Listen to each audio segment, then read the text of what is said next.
The Lord. 2 കൊരിന്ത്യർ 2-ാം അധ്യായം 1 മുതൽ 17 വരെയുള്ള തിരുവചനങ്ങൾ. എന്നാൽ ഞാൻ വീണ്ടും നിങ്ങളുടെ അടുക്കൽ വരുന്നത് ദുഃഖത്തോടെ ആകരുത് എന്ന് ഞാൻ നിർണയിച്ചു. ഞാൻ നിങ്ങളെ ദുഃഖിപ്പിച്ചാൽ, എന്നാൽ ദുഃഖിതനായവനല്ലാതെ എന്നെ സന്തോഷിപ്പിക്കുന്നതാർ? ഞാനിത് തന്നെ എഴുതിയത്, ഞാൻ വന്നാൽ എന്നെ സന്തോഷിപ്പിക്കേണ്ടവയാൽ ദുഃഖമാകരുത് എന്ന് വെച്ചും എൻ്റെ സന്തോഷം നിങ്ങൾക്കെല്ലാവർക്കും സന്തോഷമായിരിക്കും എന്ന് നിങ്ങളെ എല്ലാവരെയും കുറിച്ച് വിശ്വസിച്ചിരിക്കുക കൊണ്ടുമാകുന്നു.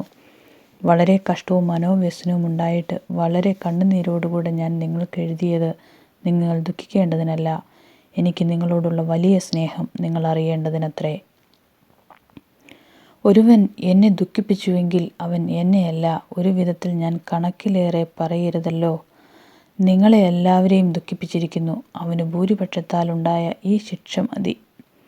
അവൻ അതിദുഃഖത്തിൽ മുങ്ങിപ്പോകാതിരിക്കേണ്ടതിന് നിങ്ങൾ അവനോട് ക്ഷമിക്കുകയും അവനെ ആശ്വസിപ്പിക്കുകയും തന്നെ വേണ്ടത്. അതുകൊണ്ട് നിങ്ങളുടെ സ്നേഹം അവന് ഉറപ്പുകൊടുപ്പാൻ ഞാൻ നിങ്ങളോട് അപേക്ഷിക്കുന്നു.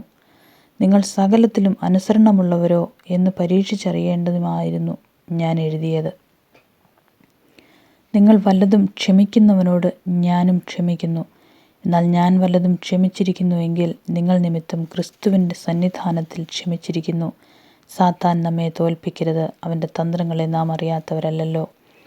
എന്നാൽ ഞാൻ ക്രിസ്തുവിൻ്റെ സുവിശേഷം അറിയിപ്പാൻ ത്രോവാസിൽ വന്നാറെ കർത്താവിൻ്റെ പ്രവൃത്തിക്കായി എനിക്കൊരു വാതിൽ തുറന്നു കിട്ടിയപ്പോൾ എൻ്റെ സഹോദരനായ തീത്തോസിനെ കാണാഞ്ഞിട്ട് മനസ്സിൽ സ്വസ്ഥതയില്ലായ്കയാൽ ഞാൻ അവരോട് യാത്ര പറഞ്ഞ് മക്കെദോന്യയ്ക്ക് പുറപ്പെട്ടു.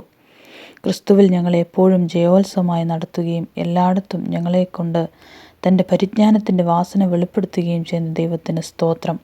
രക്ഷിക്കപ്പെടുന്നവരുടെ ഇടയിലും നശിക്കുന്നവരുടെ ഇടയിലും ഞങ്ങൾ ദൈവത്തിന് ക്രിസ്തുവിൻ്റെ സൗരഭ്യവാസനയാകുന്നു. ഇവർക്ക് മരണത്തിൽ നിന്ന് മരണത്തിലേക്കുള്ള വാസന, അവർക്കോ ജീവനിൽ നിന്ന് ജീവങ്കിലേക്കുള്ള വാസന തന്നെ. എന്നാൽ ഇതിനാർ പ്രാപ്തൻ? ഞങ്ങൾ ദൈവവചനത്തിൽ കൂട്ടുചേർക്കുന്ന അനേകരെ പോലെയല്ല, നിർമ്മലതയോടും ദൈവത്തിൻ്റെ കൽപ്പനയാലും ദൈവസന്നിധിയിൽ ക്രിസ്തുവിൽ സംസാരിക്കുന്നു. ആമേൻ.